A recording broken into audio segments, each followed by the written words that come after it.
Recently, I had a discussion with someone who is a bit discouraged about the traditional Catholic world. And one thing this person said was that most children who are raised in traditional Catholic families leave the faith when they become adults. Now, this statement is not true, but it's certainly true that a much greater percentage of children raised by traditional Catholic parents do leave the faith than we would expect. Certainly the fault of an apostasy like that lies with the person who chooses to leave the church anytime this happens. But it's also the case that usually when people who are raised in the faith decide to abandon it as adults, it is because of a problem with the way that they were raised. And so I started to think about all the people that I've seen over the years and all the cases I've seen of families that did either well or poorly in raising their children. I've spent most of my adult life as a priest, and I've been a traditional Catholic almost since I was born. I've spent at least several years each in 7 different parishes around the country, and I've known hundreds of traditional Catholics. And I thought about all of that, all the things that I've seen, and what seems to work and what doesn't work, as far as raising children that will persevere in the faith. This is something of the greatest possible importance for parents who will one day have to render an account to God for the souls of their children. And if they neglect to raise their children properly and their children leave the faith as a result, God is going to punish parents who do this very severely. He may even send them to hell, depending on how grave their negligence was. The statement that most traditional Catholic children leave the faith when they grow up, apart from the fact that it's not literally true, it falsely implies that this occurrence is a random event, or it's the result of chance. But from what I've seen, I have definitely not seen this outcome as something random. But on the contrary, there are various factors in raising a family that pretty reliably can tell you whether the children in that family will persevere as adults. And I wanted to go over these factors today. In fact, there's so much to say on this subject that I'm going to do a 2-part sermon. So this is only the first half of what I will say on the subject today. The best way to explain this is to talk about the 2 kinds of traditional Catholic families, the good one and the bad one. We'll see what each one is like, and then all of you can see which of those patterns you fit into. Good traditional Catholic families have a very high retention rate. I would say that fewer than 10% of the children in good families of the kind that I am going to describe ever leave the faith or stop going to church or receiving the sacraments. Whereas the bad families, I'll describe them too, the failure rate with them is maybe half or more. One of the most obvious indicators of the good traditional Catholic family is the fact that they have many children, that the parents see their role as married people to cooperate with God in bringing more people into the world.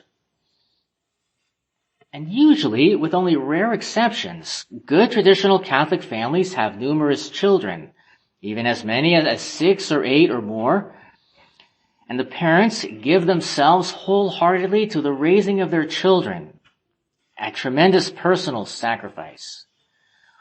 Whereas bad traditional Catholic families rarely have more than a few children, maybe 3 or 4.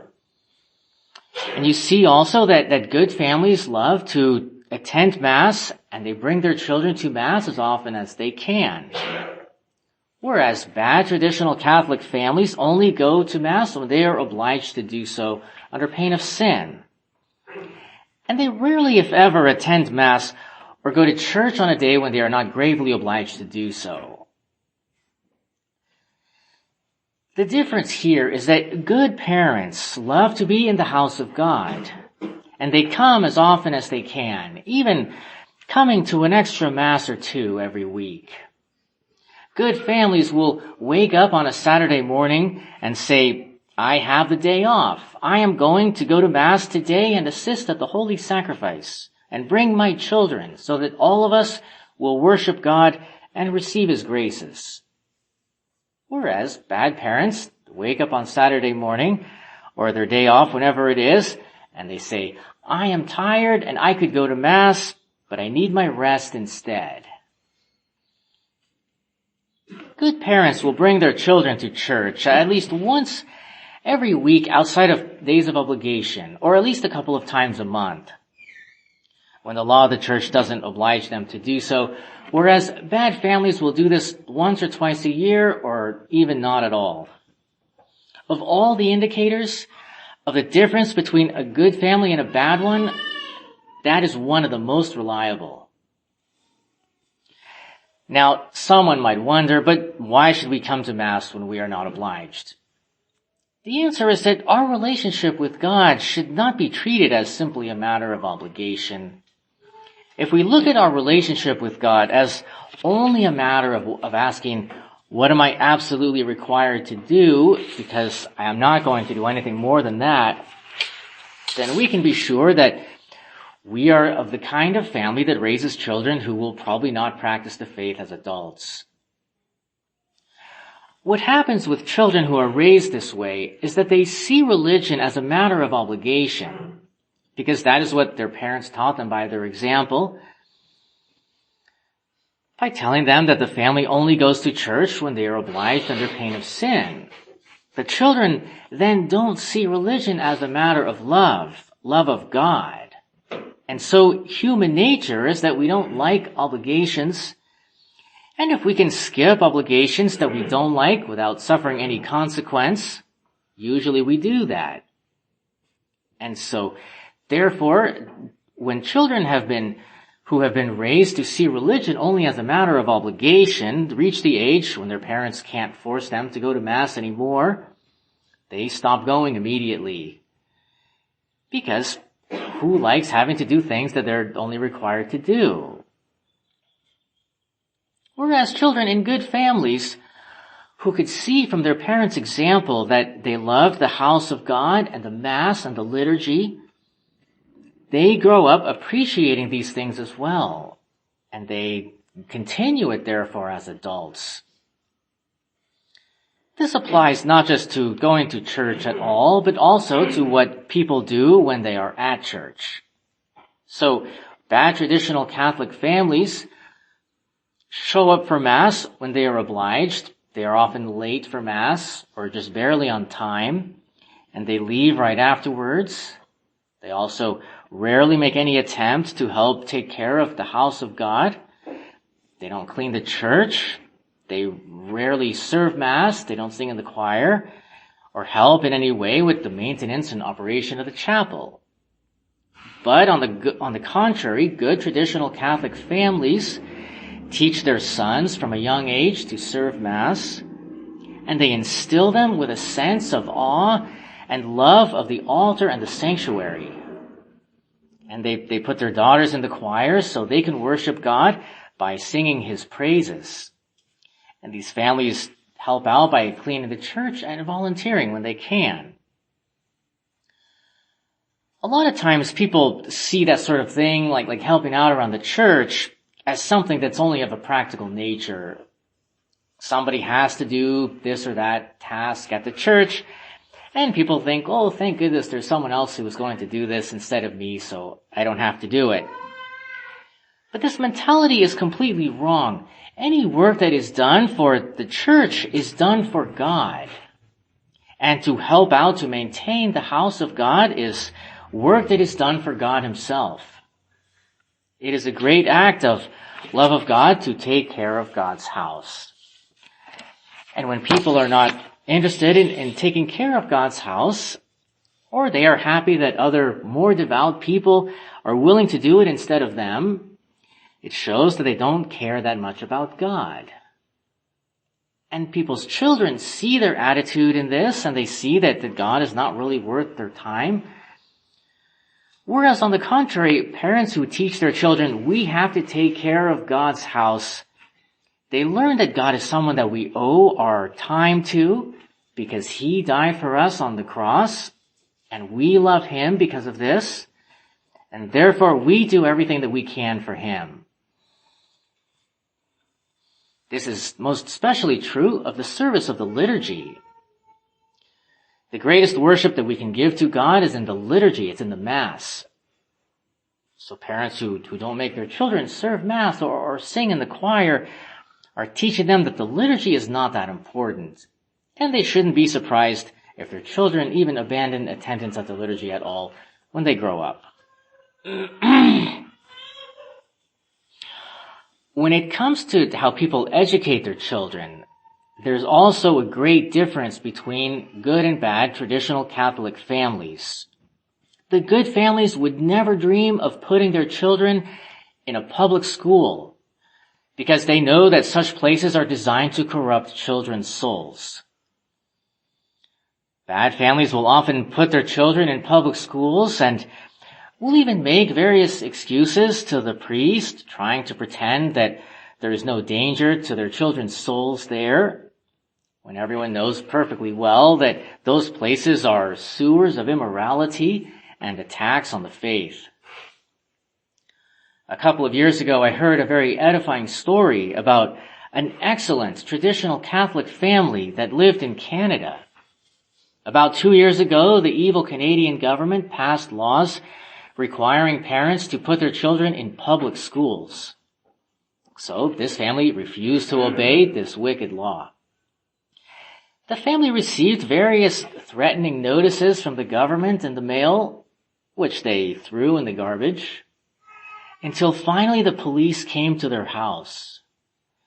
On a Friday afternoon, the police came and threatened the family to kidnap their children if they would not put them in the public school. You can imagine that most people would bow to this kind of pressure, but they refused to do so. The father said to the police that it was a Friday afternoon and people wanted to get started with their weekend, so could they just come back on Monday and they could continue that conversation. So the police agreed to this, and this man spent that weekend fleeing town. He sent his children to various relatives to hide them from this wicked government and its minions, rather than expose his children to the dangers of the public schools. In desperation, he eventually fled to the United States. He stayed here in hiding for a while, and the last I heard was that he moved his entire family permanently to Europe to get away from the public school laws of Canada. This is a man who takes his responsibilities seriously, and he takes the public schools seriously, and he placed his children's souls above everything else, to the extent that he was willing to move his family permanently to the other side of the world to protect their innocence and their virtue. This is an example of a good traditional Catholic family. And we can only think with fear of the traditional Catholics in this country who don't live under any of those sorts of laws, who choose voluntarily to place their children in the public schools. What are these parents going to say to God at their judgment? The good traditional Catholic family is very careful also about what entertainment they allow their children to see.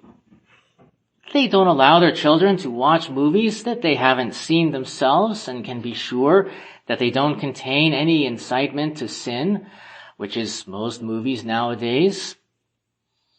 Whereas bad traditional Catholic families exercise very little supervision over what their children do as far as they watch. Or they will even, God forbid, allow their children to have a computer in their room that has access to the internet. Parents who allow their children to access the internet unsupervised are, to put it simply, probably going to go to hell. There was a priest friend of mine who asked me recently if it was a mortal sin for parents to allow their children to look at the internet without being supervised. And I had to think about it for a while, and I eventually told him I wasn't sure, and that one could certainly make a case that it was. When we think about the incredible filth that anyone can find within 10 seconds of picking up a device that has access to the internet.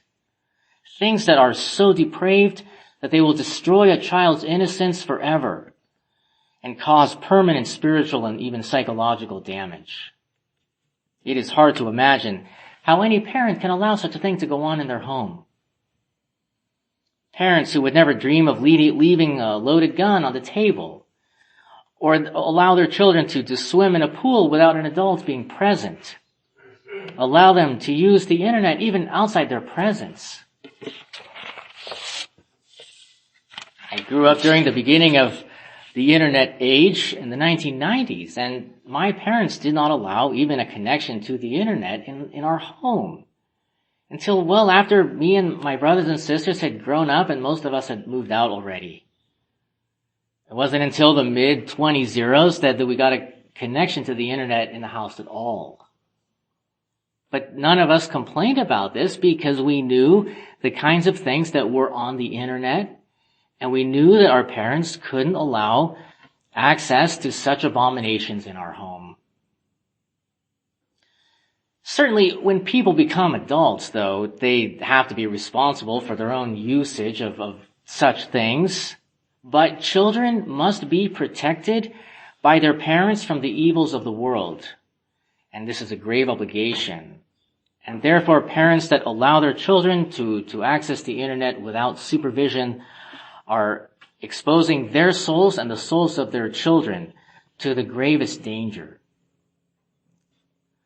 Such parents would never imagine allowing their children to walk into a bookstore of filthy literature or dirty magazines, but they have no problem allowing their children to access a device that can show them within seconds things that are far worse than could ever exist in any bookstore in the world. Another important difference between the good traditional Catholic family and the bad one is prayer life in the home. In good families, the family prays the rosary together as a family every day. And anyone in the family who has other commitments that interfere with the family rosary, they are made by the parents to cancel those commitments so they can pray the family rosary instead. That takes a higher priority than anything else that anyone in the family has to do. This has been explained so many times, even by Our Lady herself, how important this is, and explained also by the popes of the church, one after another, and by so many saints and doctors of the church, that it seems incredible to have to say it again. And yet it is so true that families that pray the rosary together every evening have a much greater likelihood of persevering, because they obtain graces from Our Lady, and they obtain her special protection that everyone desperately needs.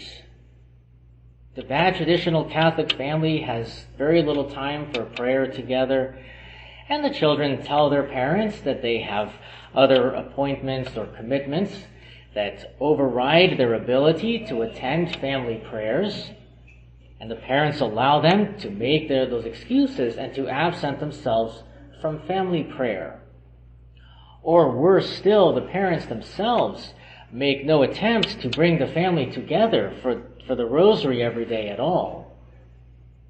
It's no wonder that families in which the parents don't make their children pray together as a family every day will receive no blessing from God and will not persevere in the faith. Good traditional Catholic families don't allow their children to associate with friends who go to public schools or who are irreligious, because they understand that this will corrupt their morals. Whereas bad traditional Catholic families will allow their children to associate with whoever they want. And they will often make excuses that they know their children's friends and know that they are all good people, even though they are not traditional Catholics, and apparently aren't aware that, of course, that every child is going to act good in the presence of an adult, and you can't really judge someone's character by that criterion. Bad traditional Catholic parents will also not teach their children the catechism, or will spend only a minimum amount of time going over it every week. At most, they will bring their children to catechism class after Mass, where their children are taught by a volunteer who seemingly has greater concern for their children's souls than the parents themselves. And they will consider that enough. The parents will usually not quiz their children on their catechism questions or ensure that the children have done their homework in the class, because they are not all that concerned about how well their children learn the faith. On the other hand, good traditional Catholic families closely supervise their children's study of the faith. They quiz them on their catechism questions diligently to ensure they are learning them properly. And they will even go beyond that and listen to sermons, for example, in the car when they are going on family trips. So their children will learn more about the faith and, in fact, learn as much as possible. When the children of good traditional Catholic families reach adulthood, they begin to look for a spouse, assuming they don't have a religious vocation. And good traditional Catholic families nearly always have at least one of their children enter the religious life and dedicate their whole life to God. Whereas, obviously, bad traditional Catholic families hardly ever have one of their children become a priest or a nun, because they never taught their children that God was any sort of priority. But when good traditional Catholic children reach adulthood and they want to find a spouse, they know that since religion is the most important thing in life, that they need a spouse who believes that as well. They are only willing to marry someone who is a traditional Catholic as well, because they know that only another traditional Catholic like themselves can lead them to heaven. And that is what they want more than anything else out of their marriage. And very often this takes great personal sacrifice. People who want a traditional Catholic spouse often have to travel great distances to meet other people in other chapels, and very often they have to be willing to move permanently to another part of the country because there is no traditional Catholic that they can marry where they live. They leave behind their parents and family and friends to follow their intended spouse, someone they can raise a devout traditional Catholic family with. On the contrary, children from bad traditional Catholic families don't look for a spouse among traditional Catholics.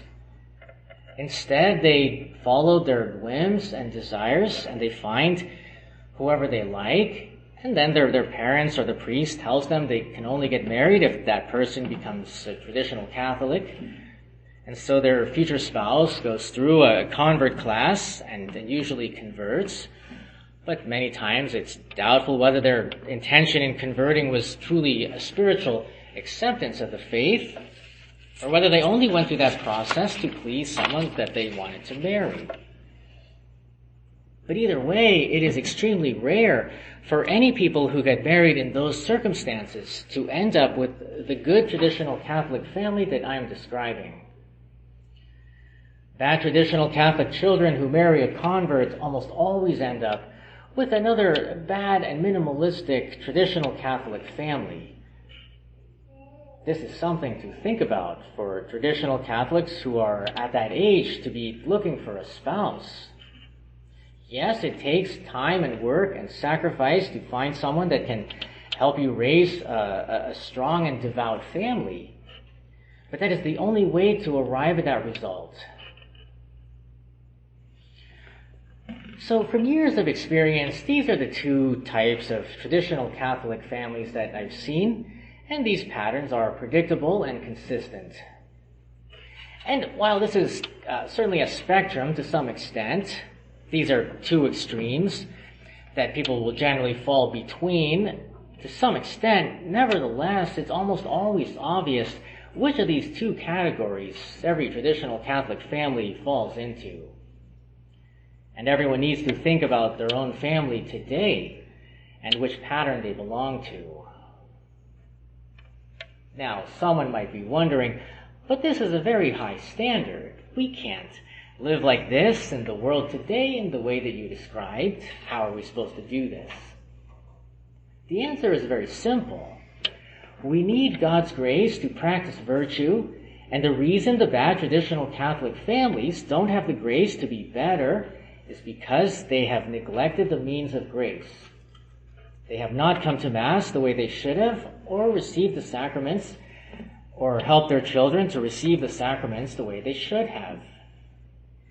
They have not contributed to the house of God in the way that they should have either.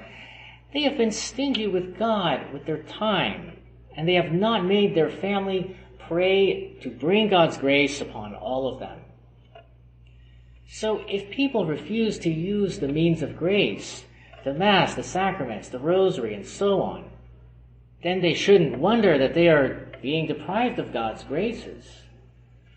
But this tells us the solution at the same time. And what people should do is to gradually improve their spiritual life and start bringing their children to Mass, even on days when they are not obliged, and do more for God, and pray the rosary every day. Then God will do more for them. People like this should also think about the fact that life is short. We are only here for a short time, and we only have a short amount of time to show our love for God. We will never find any sort of happiness in this world. We might as well not waste our time looking for that here. The only happiness we will ever find is in virtue and in serving God. This is something I can definitely vouch for, too. Of all the people I've known, the happiest people are the ones who belong to the good traditional Catholic families. They have found a measure of contentment in this world that the world can't give us, whereas lax people are always unhappy and discontented. But we have to change our habits gradually, so people should gradually improve the areas that I've described, except for the things that are maybe really bad that have to be fixed immediately.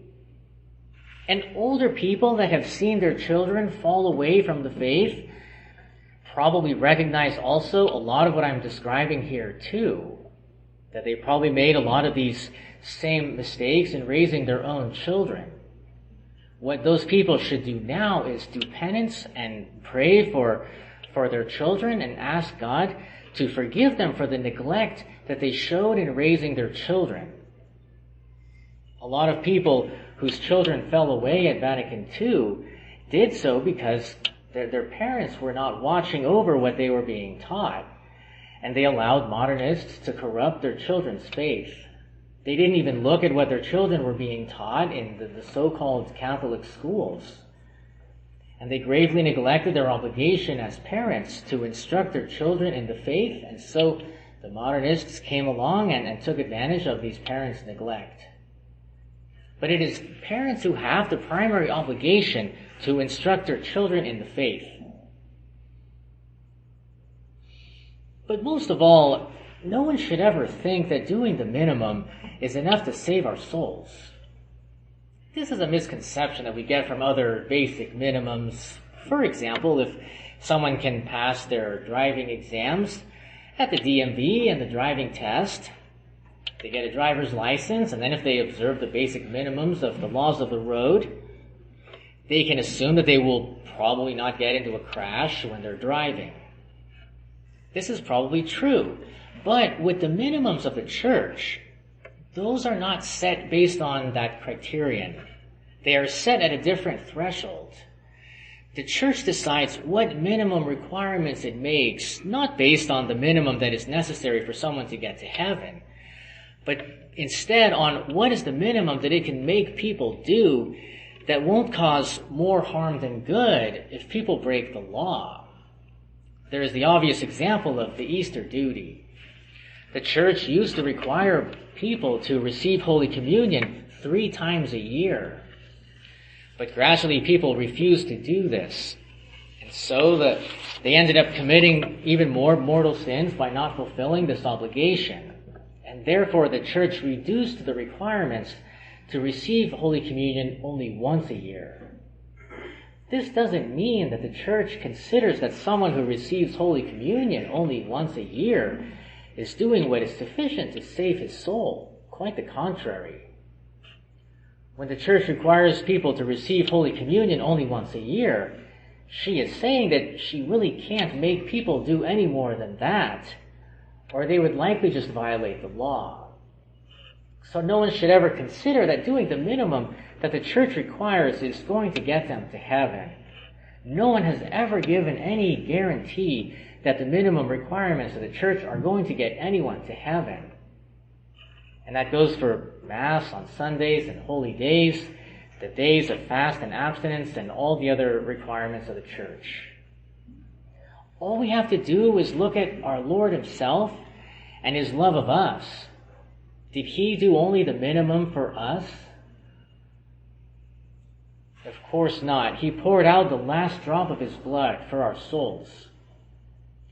So how can we think that we can do only the bare minimum for him and save our souls?